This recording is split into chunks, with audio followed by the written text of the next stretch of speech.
This week, the second week, will explain the concept of realism.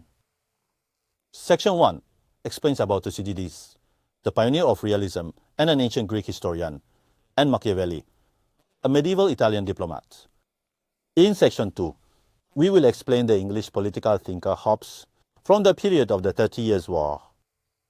In Section 3, we introduce the realist Hans Morgenthau during the two world wars of the 20th century. In Section 4, explains about the realist strategists during the Cold War, Cannon and Kissinger. Thus, after explaining the main arguments, you will concretely learn the framework of realism through case studies, and finally, homework will be assigned for the following week. In Section 1, we introduce two intellectual predecessors of realism, Thucydides and Machiavelli. Thucydides was an ancient Greek historian who narrated the history of the Peloponnesian War. E.H. Carr's first definition of realism refers to a way of thinking that contrasts with utopians who tend to delve too deeply into what should exist, missing what has existed and what exists, instead deriving what should exist from what has existed and what exists. Political scientist Lebeau drew lessons on the balance of power from the history of the Peloponnesian War. Athens' attempt to build a favorable balance of power caused the war.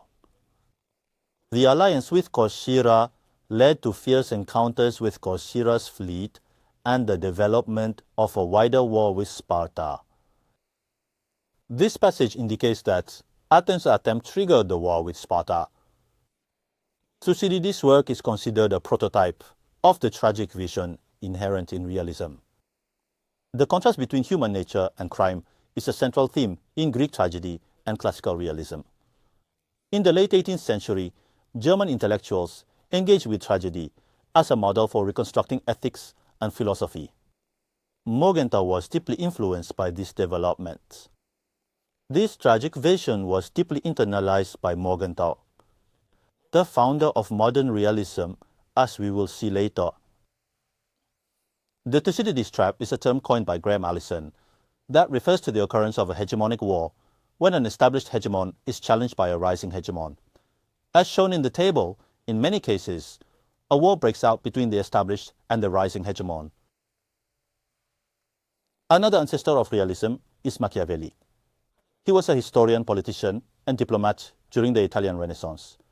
Machiavelli modeled his work, The Prince, published in the year 1532, on the Italian military leader and politician Cesare Borgia.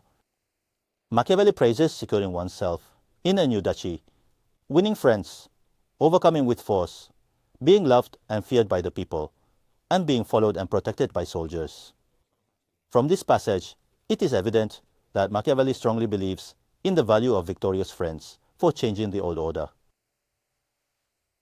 Carr extracted three essential beliefs from Machiavelli's philosophy. First, history is a chain of cause and effect. It is to be analyzed and understood through intellectual effort, rather than being guided by imagination as utopians believe. Second, theory does not create reality as utopians think, but reality creates theory. Third, politics is not a function of ethics as utopians claim, but ethics is a function of politics, according to Carr's interpretation of Machiavelli's beliefs.